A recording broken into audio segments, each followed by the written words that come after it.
Le 19h30, François de Brigode. Bien dans ce journal, grève dans le ciel belge dès demain. D'abord chez SN Brussels Airlines. On fera le point avec Olivia Grisard à l'aéroport de Bruxelles en direct. La nouvelle liste des métiers en pénurie, c'est-à-dire là où il y a un problème de recrutement, a été publiée par le Forum. Elle est plus longue que l'année passée. Focus sur certains de ces métiers. Au moins 1 millier de personnes ont été tuées, 1500 blessés dans un puissant séisme qui a frappé une zone frontalière isolée du sud-est de l'Afghanistan. Après 5 ans de travaux, la prison de Namur est entièrement rénovée. Elle date de 1874 et a une capacité de 250 détenus. À 5 mois de la Coupe du Monde au Qatar, on constate que le voyage coûte très cher et le séjour sera marqué par des restrictions, notamment en matière d'alcool et de sexualité.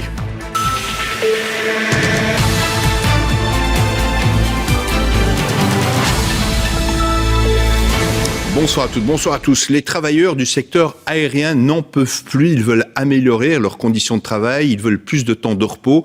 Demain, le personnel de cabine de Brussels Airlines part en grève jusqu'à samedi. 40 000 passagers vont être touchés. 315 vols supprimés au départ de Bruxelles. Mais avant cela, les syndicats déposent plainte contre la direction pour tentative d'entrave à la grève. Olivia Grisard. Certains voyageurs inquiets, comme Monica et Luca, se sont rendus au guichet de Brussels Airlines aujourd'hui. Leurs vols dans les prochains jours sont annulés. Ils sont donc venus chercher des solutions. J'avais mon vol le 23 après-demain et il a été annulé, malheureusement. Et maintenant, j'ai dû changer de vol. J'ai payé 5 fois de plus parce que tout a augmenté, les prix sont montés. En fait, j'avais un vol pour Venise qui a été annulé. Et alors, le monsieur était très gentil. Il a changé mon vol, mais c'est pour la semaine prochaine. La grève a impacté de nombreux voyageurs. Mais le personnel de cabine réclame des changements depuis 2020. Cette grève est donc devenue indispensable car selon eux, Brussels Airlines serait presque en train de devenir une compagnie low cost. Vis-à-vis du grand public, Brussels Airlines veut se vendre comme une compagnie de service, mais nous on le voit que dans les coulisses, c'est plutôt le low cost qui prévaut. Les collègues partent pour trois vols sur une journée, puis logent à l'étranger, puis le lendemain ils font 4 vols et ils se retrouvent une deuxième nuit à l'étranger et en revenant ils font encore 3 vols et ça s'enfile comme ça sans plus arrêter. Ce que les travailleurs et syndicats réclament, ce n'est pas une augmentation salariale mais bien des temps de repos supplémentaires mieux réglementés. Ils indiquent aussi que le personnel de cabine doit être suffisamment reposé entre les vols pour ne pas commettre d'erreurs et garantir ainsi une sécurité maximale aux voyageurs. Le point principal, ce sont les cadences de travail et c'est le temps de repos entre 2 prestations. Ça s'est fortement dégradé chez Brussels Airlines. En plus, ça manque de main-d'œuvre. Les nouvelles conditions de travail que propose Brussels Airlines n'attirent plus de candidats. Ce n'est plus un métier de rêve. Et donc, ce sont ces cadences infernales qui mettent le personnel déjà à genoux alors qu'on n'est qu'au début de l'été. Et donc, le personnel nous dit qu'il sera impossible pour lui d'assurer les horaires qu'on lui a donnés. Brussels Airlines veut rassurer les travailleurs et affirme être prêt à discuter de la pression de travail. On respecte évidemment la grève dans les 3 prochains jours et on espère sincèrement de pouvoir retourner autour de la table à partir de dimanche et trouver des solutions concrètes pour tout le personnel. Brussels Airlines a affirmé avoir contacté les 40 000 voyageurs impactés pour trouver des solutions. Il leur propose d'autres vols ou bien un remboursement. Après 5 ans de travaux, ça y est, la prison de Namur est entièrement rénovée. Cette prison date de 1874 et a une capacité de 250 détenus. Cette rénovation, il faut le dire, était plus que nécessaire. Les détenus et le personnel bénéficient désormais d'un environnement qui respecte la dignité humaine. Cela ne veut pas dire pour autant que la situation est rose. Immersion dans cet univers fermé avec Joséphine Turly, Jean-Marc Verset, Joachim Vesely et Mélanie Joris pour le reportage. Certains jours sont plus difficiles que d'autres.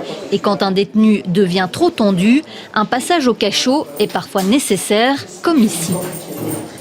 L'agent lui a demandé de se calmer et de tempérer. Il n'a pas voulu.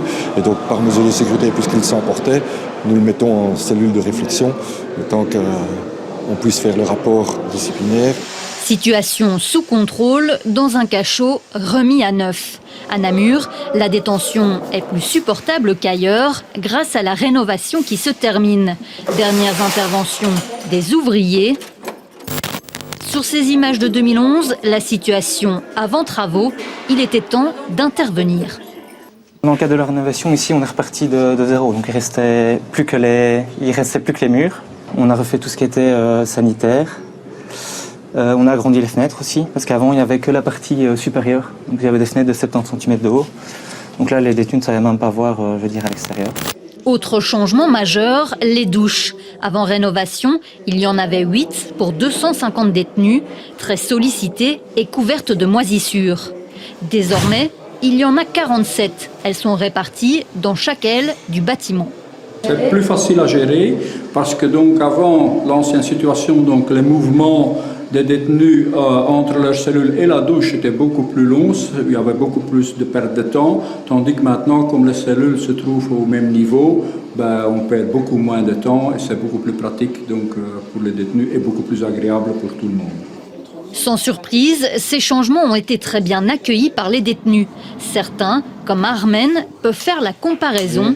Il a connu les deux états de la prison.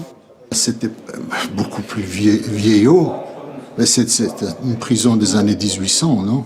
1850, 60. Voilà. Donc maintenant, c'est moins moderne, quoi. Donc plus agréable. Normalement, ça ne devrait pas, peut-être, mais bon, c'est bon. Même constat du côté de cet autre détenu.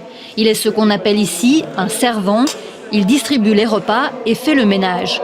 Selon ses propres mots, il ne peut pas se plaindre de sa cellule. C'est plus beau, mais c'est aussi, il y a plus de, comment on peut dire, allez, on peut faire à manger dedans, par exemple, c'est bien, il y a les toilettes qui sont couvertes. Dans les autres prisons, c'est juste ouvert, les toilettes et tout. Ici, c'est fermé, comme vous voyez. Nous, les servants, on a la douche toute la journée, quand on veut. Donc, c'est mieux que les autres prisons. Pour autant, ce confort relatif ne fait pas tout. La structure de ce bâtiment, construit en 1874, reste la même. Une architecture qui, selon le directeur, empêche de mener à bien certaines missions. Tout ce qui concerne l'occupation des détenus au quotidien, c'est ce qu'on appelle le régime de vie. Ça nécessite un certain nombre de locaux adaptés et le plus souvent, ce sont ces locaux-là qui nous manquent.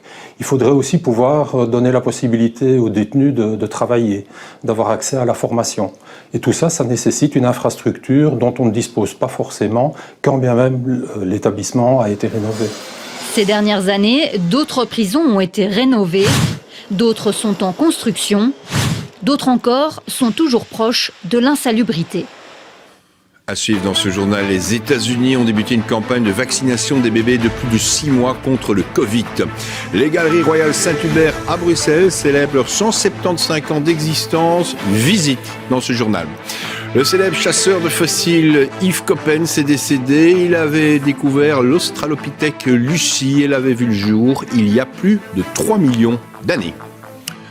C'est une catastrophe. Le séisme de magnitude 6,1 qui a frappé tôt ce matin des régions densément peuplées de l'Afghanistan et du Pakistan a fait plus d'1 millier de morts. Un bilan qui devrait s'alourdir à mesure que les secours accèdent aux villages de montagne les plus reculés. Catherine Tonero.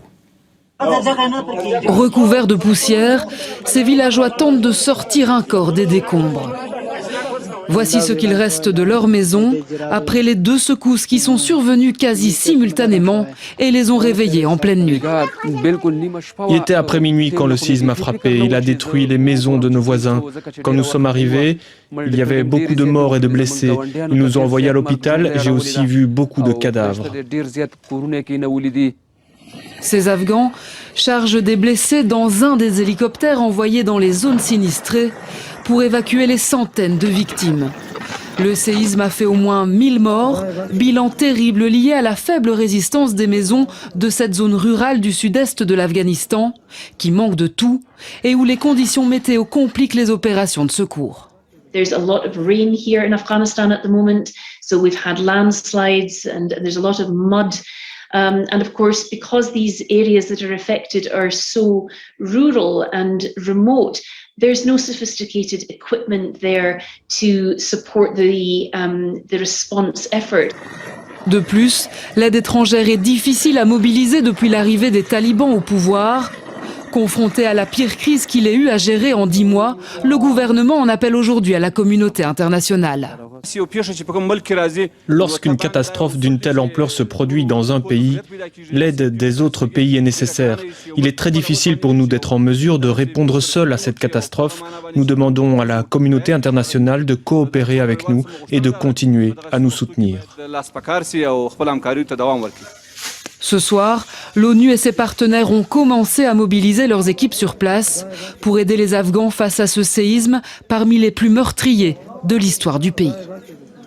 Yves Coppens est décédé. Ce paléontologue, ce chasseur de fossiles, se présentait comme l'un des papas de Lucie, un squelette datant de plus de 3 millions d'années. Sa découverte avait été à l'époque une véritable révolution. Explication, Lucie Dendoven.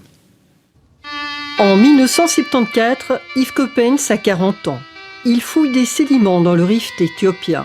Avec son équipe, il fait une découverte qui révolutionne la paléontologie. 52 os appartenant au même squelette. Il décide de l'appeler Lucie. On écoutait des cassettes des Beatles, dont le fameux Lucy in the Sky. Voilà. Et comme le squelette s'est révélé par son bassin être féminin, au lieu de l'appeler à phare localité 288, on l'a appelé Lucie, ce qui était plus joli. Et puis le reste s'est fait tout seul. Ce n'était pas du tout une stratégie médiatique, comme on le dit parfois, pas du tout. Lucie est un préhumain de 3 millions d'années, sorte de chaînon manquant entre les singes arboricoles et les humains. La paléontologie, c'est l'obsession d'Yves Coppens, au point qu'il porte des cravates en rapport étroit avec son métier. C'est un petit clin d'œil comme ça, mais il m'est arrivé en effet de ne pas avoir de diapositive ou de ne pas pouvoir passer des images. Et à ce moment-là, je défais ma cravate, puisque vous avez l'Australopithèque, vous avez l'Homo habilis, vous avez l'Homo rudolfensis, vous avez l'Homo erectus, puis l'Homo sapiens qui est par-dessus. En 2006, Jacques Chirac le nomme président du Haut Conseil de la Science et de la Technologie. Plus tard, il prend la présidence du conseil scientifique chargé de la conservation de la grotte de Lascaux. Yves Coppens avait une grand-mère bretonne qui lui répétait souvent « Tu descends peut-être du singe, Yves, mais moi pas ». C'est la fin du journal. Tout de suite, Sacha Daout vous présente le menu de QR. Rendez-vous demain à 19h30. Bonne soirée sur La Vie.